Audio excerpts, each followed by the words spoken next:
जय महाराष्ट्र, मी रुशाली यादव सारंग। शेतकरी संपावर गेलाय। शेतकऱ्यांना आपल्या अस्तित्वाच्या लढाईची धार आता वाढवलेली आहे। शेत शिवारामध्ये राबणाऱ्या शेतकऱ्याच्या संपाचा आजचा दुसरा दिवस। मुख्यमंत्र्यांनी पत्रकार परिषद घेऊन संप मागे घेण्याचं आवाहन केलं, मात्र शेतकरी आपल्या संपावर ठाम आहेत।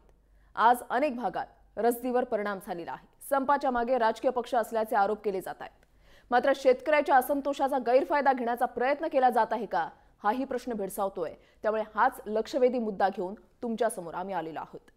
शेतकरी संप ही सत्ताधाऱ्यांना हादरवून सोडणारी घटना। राज्यात जे घडू नये ते घडतंय। देवेंद्र फडणवीस यांच्या नेतृत्वाखालील सरकारच्या कारकिर्दीमध्ये पहिल्यांदाच मोठ्या प्रमाणात शेतकऱ्यांचा उद्रेक रस्त्यावर दिसून येतोय। काही ठिकाणी हिंसक प्रकार घडले, पोलीस बळाचा वापर केला गेला। सरकार असंवेदनशील असल्याचा आरोप विरोधी पक्षांकडून केला जातोय आणि त्यातच मुख्यमंत्र्यांनी पत्रकार परिषदेत काही राजकीय नेते हे आंदोलन चिघळवण्याचा प्रयत्न करत आहेत असं म्हटलेलं आहे। तसंच केंद्रीय मंत्री नितीन गडकरींनी देखील केलेलं वक्तव्यही अनेक प्रश्न उपस्थित करतायत।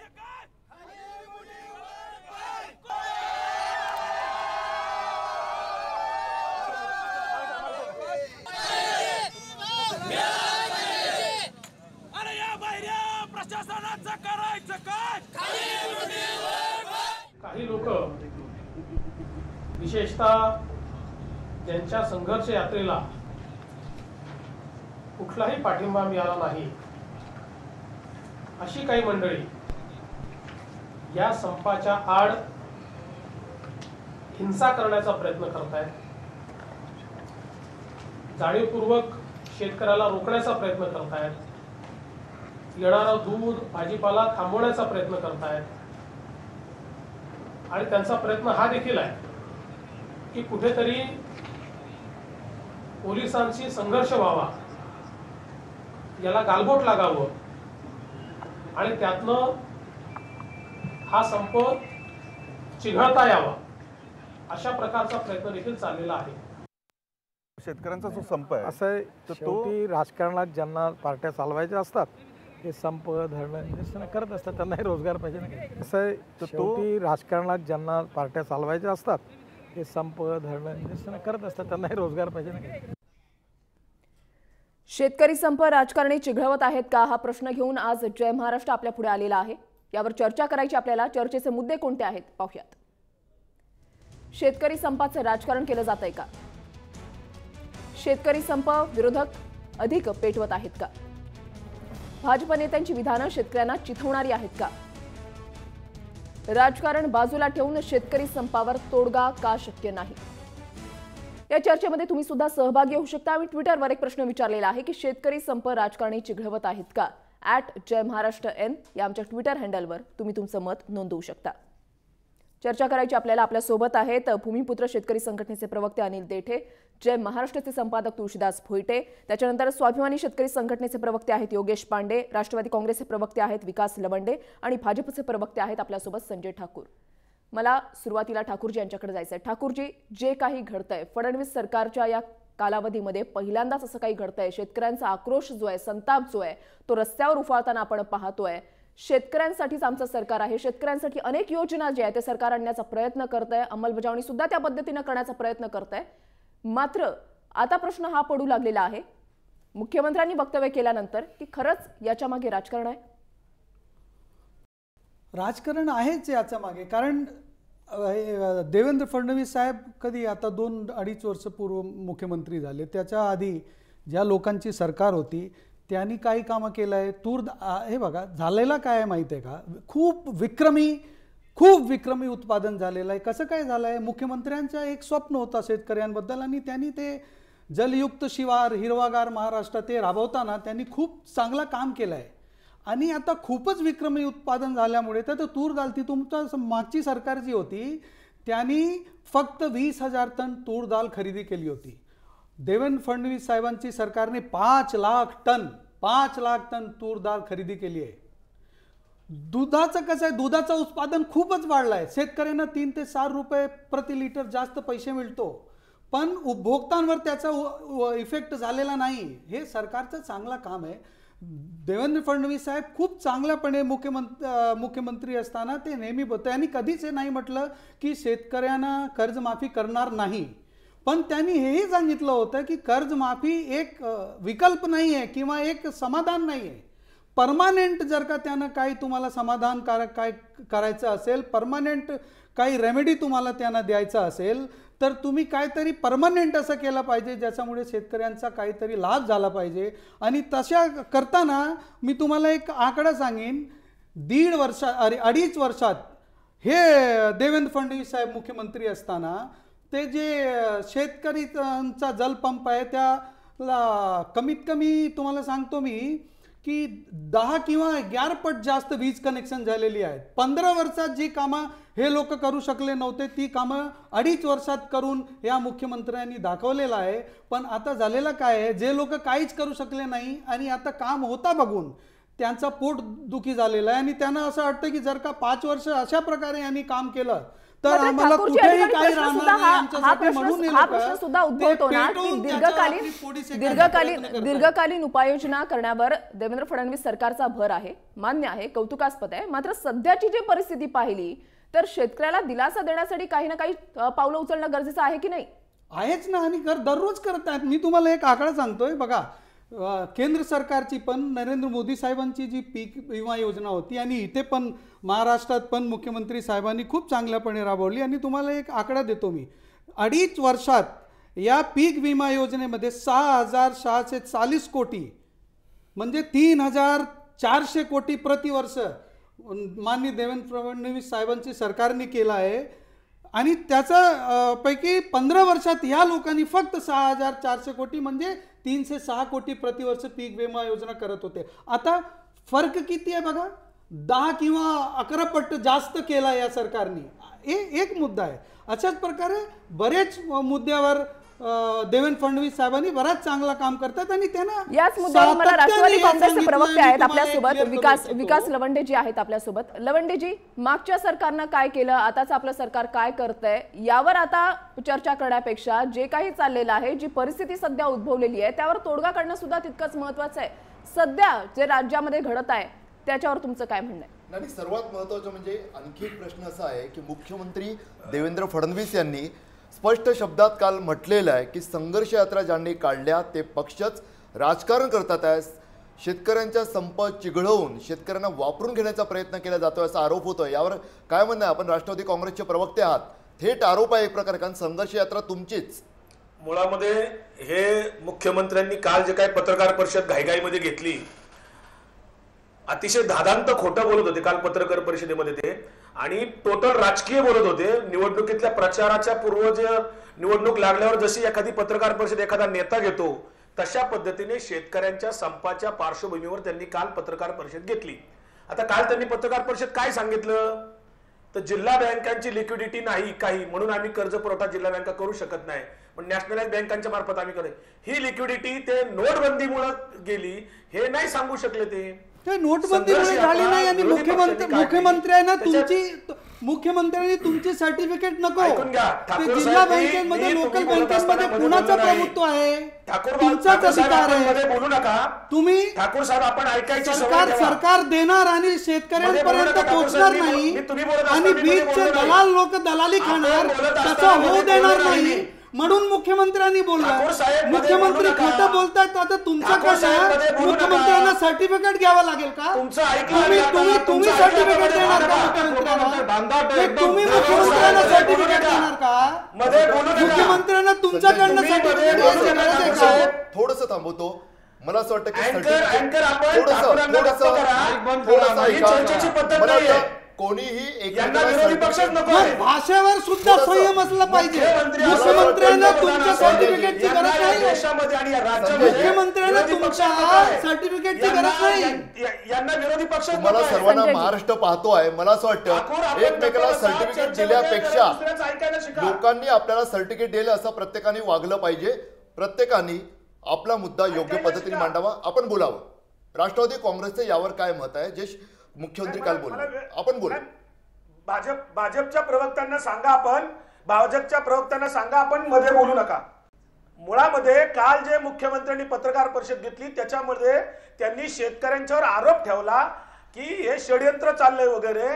मुख्यमंत्र्यांना माझा आपल्या माध्यमातून जाहीरपणे सवाल आहे, आम्हाला मंदिर मस्जिदच्या नावाने राजकारण या देशात करायचं नाही, आम्हाला कब्रस्तान आणि स्मशानभूमीच्या नावाने या देशामध्ये राजकारण करायचं नाही, आम्हाला या देशामध्ये सर्वांगीण विकासाचं राजकारण करायचंय, श्रमिकांचं राजकारण करायचंय, शेतकऱ्यांच्या हितासाठी राजकारण करायचंय, वंचिताच्यासाठी राजकारण करायचंय, धर्माच्या प्रांताच्या नावाने कुठं अस्मितेच्या नावाने आम्हाला राजकारण करायचं नाही आणि आमची ती प्रवृत्ती नाहीये हे नम्रपणाने मला सांगायचंय. आणि म्हणून काल मुख्यमंत्री जे बोलले की संघर्ष यात्रा काढली, प्रतिसाद मिळाला नाही.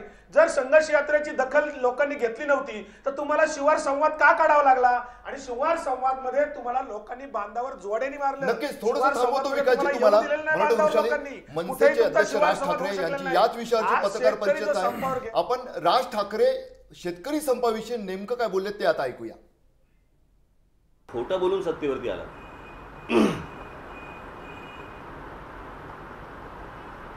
तुम्हाला तेव्हा माहित नव्हतं का या गोष्टी काही होऊ शकत नाहीत त्या?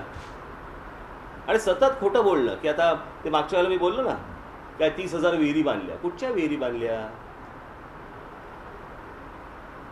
नव्याने 30,000 विहिरी बांधायला ठरवलं, किती वेळ लागेल? अगोदरच्या विहिरी मोजायच्या आणि सांगायचं आम्ही बांधल्या म्हणून. सतत आणि सातत्याने खोटं बोलत राहणं.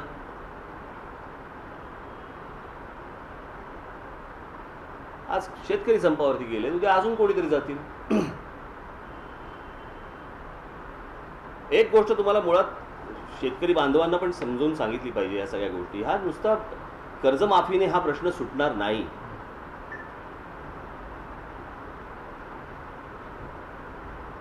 शेतीसाठी म्हणूनच्या इतर गोष्टी ज्या पाहिजेत, मला असं वाटतं तो ह्यांचा समितीचा अहवाल होता ना स्वामीनाथन कमिटीचा, त्याच्यात ज्या काही गोष्टी सुचवल्या होत्या त्या का नाही होत आहेत? त्यांना कोल्ड स्टोरेजेस मिळत नाहीये, त्यांना ट्रान्सपोर्टेशनसाठी चांगले रस्ते मिळत नाही, इतर ज्या गोष्टी करायला पाहिजेत सरकार म्हणून ज्या करायला पाहिजेत त्या होत नाहीयेत. उद्या ज्याला माल येतो ठेवायचा कुठे? एवढ्याही साध्या गोष्टी होत नाहीयेत. त्यात मला असं वाटतं आता हे गेल्या 3 वर्षामध्ये जेव्हा सत्तेवरती आले जवळपास 9,000 शेतकऱ्यांनी आत्महत्या केल्या. 9,000. याच आत्महत्या करणाऱ्या शेतकऱ्यांचं भांडवल करत करत हे सत्तेवरती आले आहे आणि 3 वर्षामध्ये 9,000चा आकडा गाठला गेला शेतकऱ्यांचा. आणि बस आम्ही वर्तमानपत्रामध्ये वाचायचं. आता सगळे दौरे करतील, शेतकऱ्यांना भेटतील, शेतकरी बांधव तिकडे असेलच. याचं नक्की उत्तर काय या सगळ्या गोष्टींचं? साहेब, आज संपाचा दुसरा दिवस आहे. प्रत्येक तासाला परिस्थिती चिघळते. अशात तुम्ही मुख्यमंत्र्यांनाही आणि शेतकऱ्यांना काय आवाहन करा? हे बघा, प्रश्न असा आहे की मग आज खरं तर मुख्यमंत्र्यांनी शेतकऱ्यांची माफी मागितली पाहिजे की आम्ही खोटं बोलून सत्तेवरती आलो.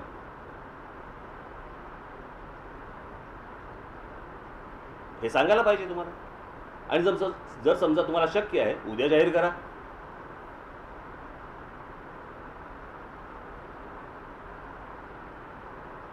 बरं, शेतकरी बांधवांकडनं इतर अनेक समित्यांकडनं अनेक गोष्टी अशा आलेल्या आहेत त्यांच्याकडे की बाबा हे तुम्ही करू शकता, या गोष्टी करू शकता, या गोष्टी करू शकता, अशा विविध काही योजना त्यांच्याकडे आलेल्या आहेत. करायचंच नाही म्हटल्यानंतर तुम्ही काय करू शकता? हे म्हणजे मी तुम्हाला आठवत आहे मी एक साधारणपणे काँग्रेसचं सरकार असताना बोललो होतो की हे शिवाजी महाराजांचं स्मारकाचं, बरोबर आहे की हे होऊ शकत नाही. आणि त्यावेळेला मी सांगितलं होतं याला 5,000 ते 7,000 किंवा 8,000 कोटी रुपये लागतील किंवा किंवा 10,000 कोटी रुपये लागतील. तेव्हा आठवतं मी बोललो होतो. आज काय चालू आहे? रोजच्या रोज चालू आहे त्यांचं. कारण ह्यांच्या मनात इच्छा नाहीच आहे कोणाच्या. संजयजी, खूप गंभीर असं राज ठाकरे बोललेत. त्यांचं म्हणणं आहे मुख्यमंत्री देवेंद्र फडणवीस यांनी शेतकऱ्यांची माफी मागितली पाहिजे. शेतकऱ्यांची माफी मागितली पाहिजे, पण कशाला? काय चूक काय आहे? त्यांचा गुन्हा काय आहे मुख्यमंत्र्यांचा? मुख्यमंत्री सातत्याने त्यांचं म्हणणं असं आहे की खोटं बोलून सत्तेवर आले. खोटं बोलून सत्तेवर, मग काय खोटं बोलले होते ते पण तरी सांगावं. राज ठाकरेंबद्दल मला जास्त काय बोलायचं नाही. मी त्यांना हेच सांगू इच्छितो, सेन्सर बोर्डचं त्यांना सांगा, सेन्सर बोर्डचं सर्टिफिकेशन करायचं तुम्ही आणि मुख्यमंत्र्यांचं सर्टिफिकेशन मुख्यमंत्र्यांची सर्टिफिकेशन करायची गरज राज ठाकरेंना नाही आहे. राज ठाकरेंना जर का देतो तुम्हाला. सर्टिफिकेशन करायचं असेल तर सांगा, सेन्सर बोर्डच्या सर्टिफिकेशन स्वाभिमानी शेतकरी संघटनेचे प्रवक्ते योगेश पांडे सुद्धा आपल्यासोबत आहेत. पांडेजी, तुमचा मुद्दा मांडा. असतंय तुमचे पांडेजी, तुमचा मुद्दा मांडा.